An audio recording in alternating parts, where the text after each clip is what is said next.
मुलाकात का दिन था। मुलाकात के लिए कोशिश की, इमरान खान की बहनें गईं, मुलाकात नहीं करवाई गई।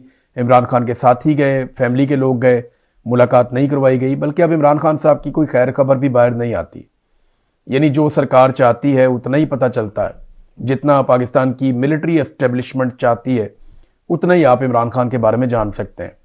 जो छोटे मोटे सोर्सेज हमारे पास पहले होते थे, यानी 2024 में 2025 में हम खबरें निकाल लेते थे, लेकिन 2025 का जब इख्तिताम आ रहा था, जब आसिम मुनीर साहब ने 27वीं आईनी तरमीम का फैसला किया कि एक आईनी तरमीम मजीद लाई जाएगी, और जिस वक्त उनकी एक्सटेंशन का मामला आया, उनके इस्तिस्ना का मामला आया, तो उस वक्त से हमें खबरें मिलना बंद हो गई। मैं सच आपसे बोल रहा हूं, बिल्कुल हमारे सोर्सेज खत्म हो गए। जो छोटे मोटे सोर्सेज थे, हम जेल से कोई चीज निकाल लेते थे। मैं बतौर सहाफ़ी ये एतराफ़ कर रहा हूं कि हमने बड़ी कोशिश की है, दोबारा हम कोई सोर्स बना नहीं पाए। हमें जो पता चला है वो ये है कि वहां मखसूस लोगों को अब रखा गया है इमरान खान साहब के इर्द गिर्द, और बड़ी टाइट सिक्योरिटी है, और सबसे ज़्यादा तवज्जो इस बात पे दी जाती है कि बाहर कोई बात निकले ना। उसके बाद इंजीनियर मोहम्मद अली मिर्जा साहब को लॉन्च किया गया, उन्होंने इसका फ़ायदा उठाया, उन्होंने जो भी कहा ये बिलीव किया गया कि उनकी बात पे लोग यकीन करेंगे, लेकिन वो सौदा भी नहीं बिका। फिर मुख्तलिफ तरीके किए गए। बहरहाल आखिरी मुलाकात इमरान खान साहब की अपनी एक बहन के साथ हुई थी, और डॉक्टर ने फिर उसके बाद उन्हें देखा है, लेकिन वो सरकारी डॉक्टर हैं, उनको भी सख्ती से मना किया गया है, और सरकार ने अपनी मर्जी के डॉक्टर चुनकर भिजवाए हैं कि यही डॉक्टर इमरान खान साहब को देखेंगे और यही खबर जो देंगे वही देंगे, और वो एक प्रेस रिलीज के जरिए से देते हैं। अदालत में इमरान खान साहब का केस चल रहा था, वहां भी कोई इंसाफ नहीं है। इमरान खान की बहन अलीमा खानम ने जो बात की, उन्होंने कहा जी शवाहिद तो सारे मौजूद हैं, सबूत भी मौजूद हैं कि इमरान खान साहब का ये केस खत्म किया जाए, उन्हें फौरी तौर पर रिहाई दी जाए, लेकिन जजेस दबाव में है, और जजेस पे दबाव इतना ज्यादा है कि वो इंसाफ नहीं दे पा रहे। अगर इंसाफ दें तो इमरान खान साहब तो बाहर आ जाना, ये बात मैंने आपको कई दफा कही है।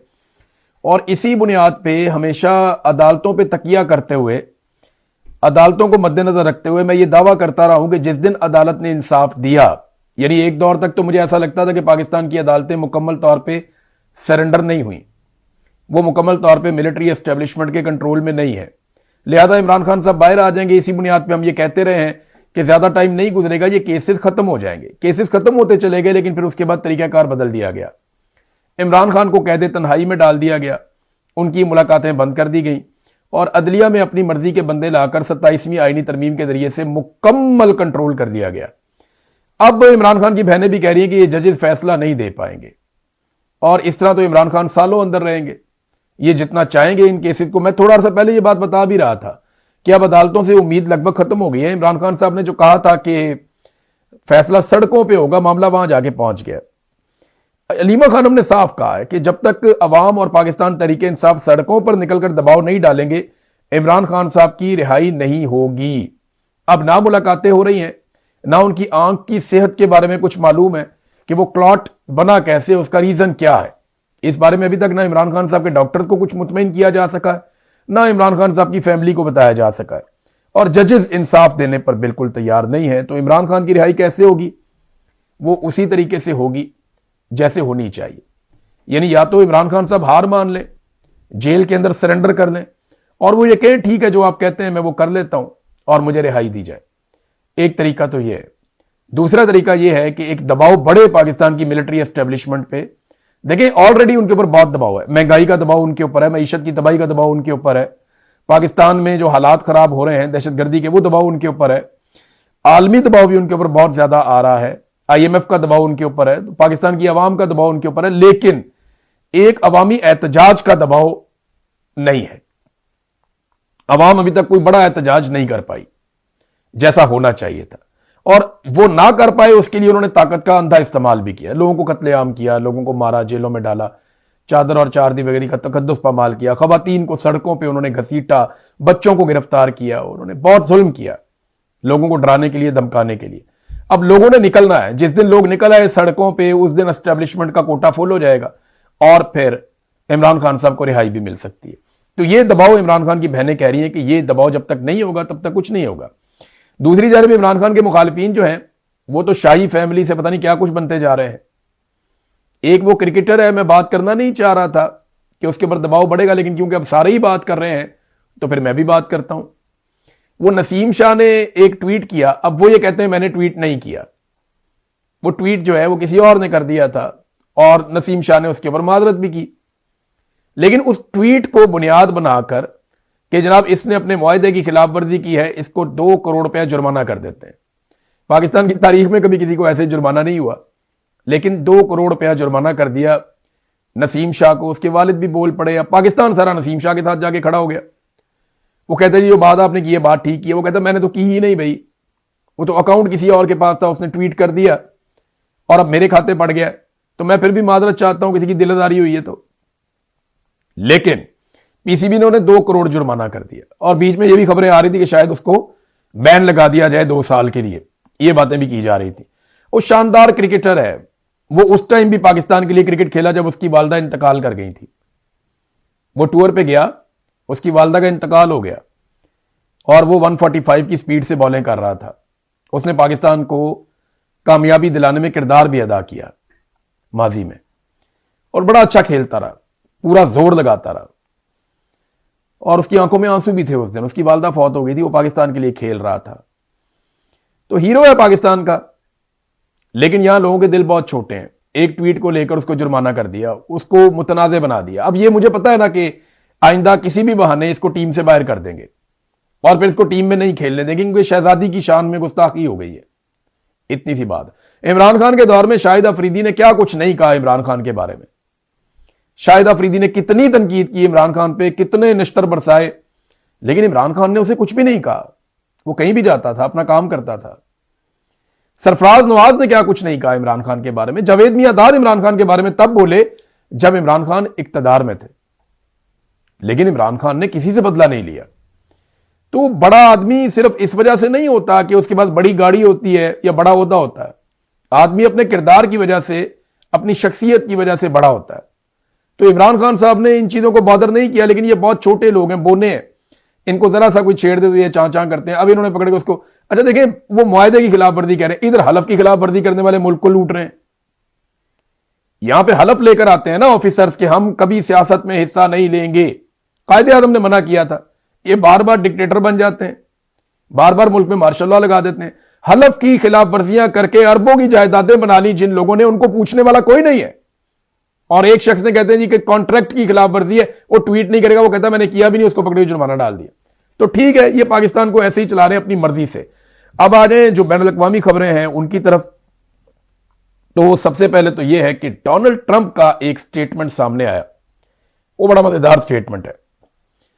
यह दावा किया गया अल जजीरा की जानिब से कि डोनाल्ड ट्रंप ने अपने इत्तेहादियों को या पुराने इत्तेहादियों को यह आगाह कर दिया है कि मैं लड़ाई खत्म करके जा रहा हूं, चाहे आबनाए हुर्मुज़ बंद रहे। यानी आबनाए हुर्मुज़ की बंदिश के बावजूद डोनाल्ड ट्रंप लड़ाई खत्म करके जा रहा है। इसका इंपैक्ट क्या आएगा बाद में बताता हूं, लेकिन पहले आप ये देखें कि डोनाल्ड ट्रंप ने कहा क्या। डोनाल्ड ट्रंप का ट्वीट है, ये मैं आपको ट्रांसलेट करके बता देता हूं।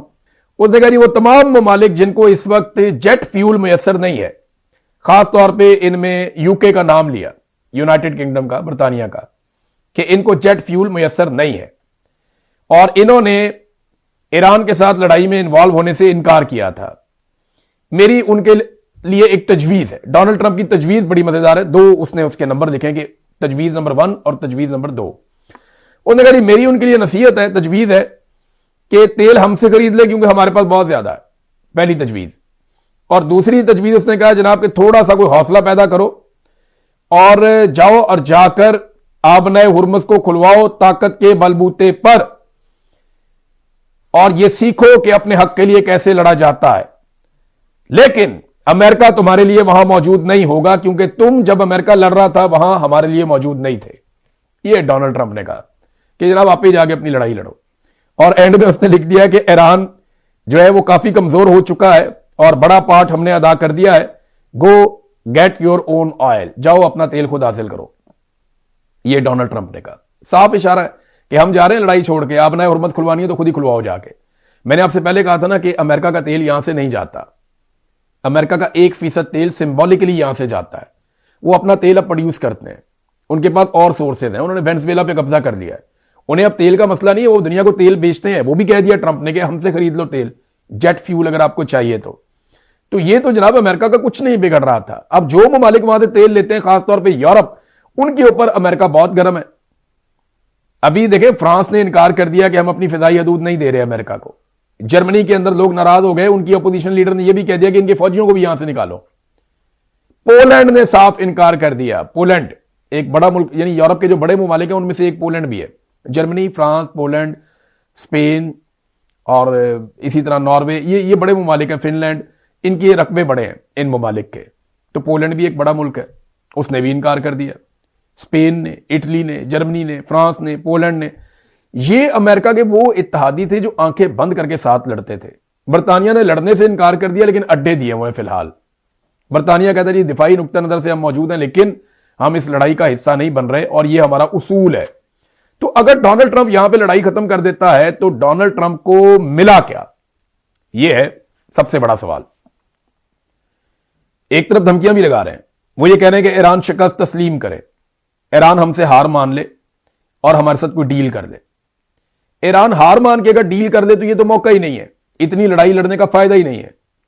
ईरान ने हजारों बम खाए हैं गुज़िश्ता एक महीने में, यानी जो क्रूज मिसाइल अमेरिका ने मारे हैं उनकी तादाद 1000 के करीब है। जो क्लस्टर बम मारे हैं वो अलग हैं, और जो इसराइल ने बमबारी की है, जो उनके तैयारों ने बमबारी की है, वो अलग है। तो हजारों बम खाने के बावजूद सिर्फ तेहरान के ऊपर बताया जाता है कि 3000 से ज्यादा हमले हुए हैं। हजारों बम खाने के बावजूद एक मुल्क जब बेहतर पोजीशन में आया तो वो हार मान ले, शिकस्त तस्लीम कर ले। ये ईरानियों ने शिकस्त कभी तारीख में तस्लीम नहीं की है, यहां पे कहां तस्लीम करेंगे।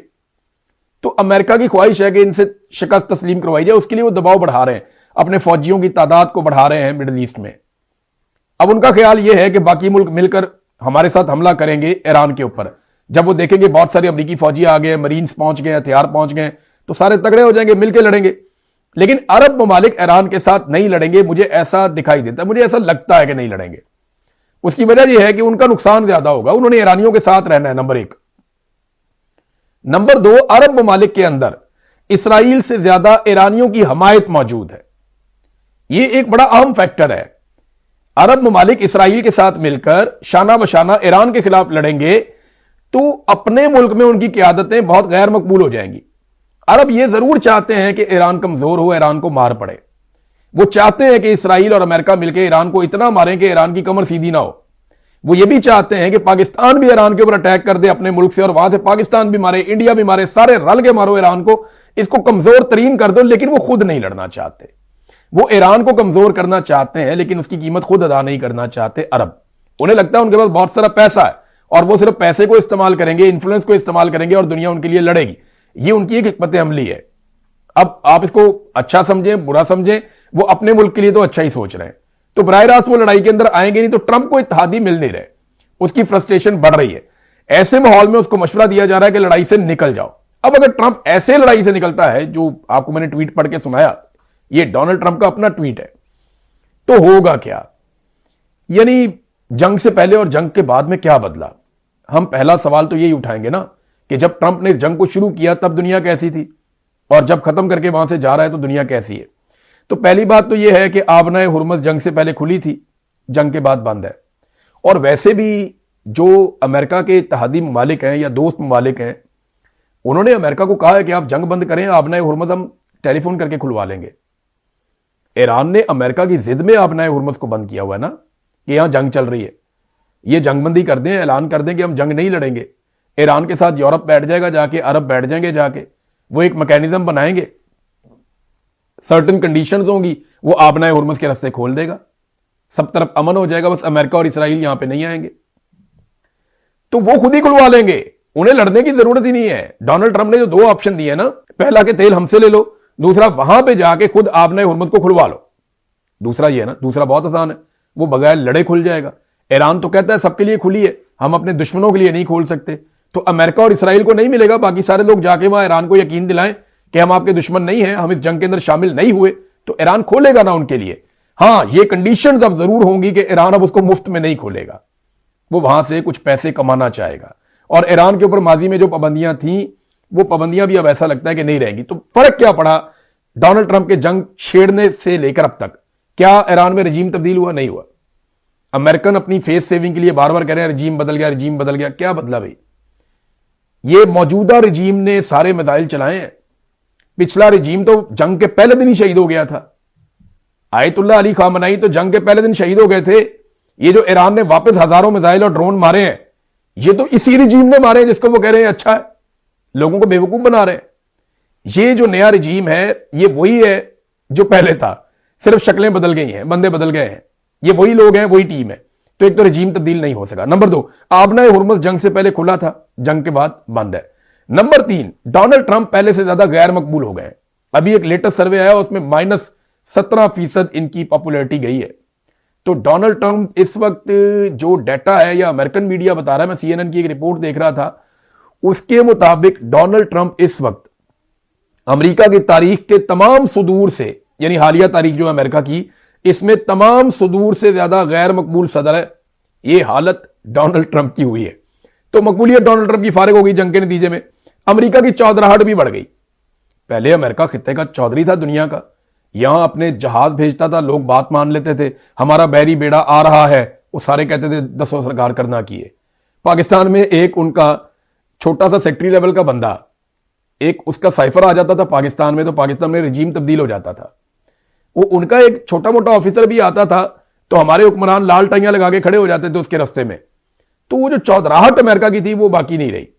ऐसी मनूसत डाली है इन्होंने, जाके ट्रंप को जफ्फा डाला, ट्रंप की चौधराहट भी बढ़ गई, अमेरिका को ही बेड़ा गर्क कर दिया पकड़ के। अब एक तो अमेरिका की चौधराहट भी गई, फिर अमेरिका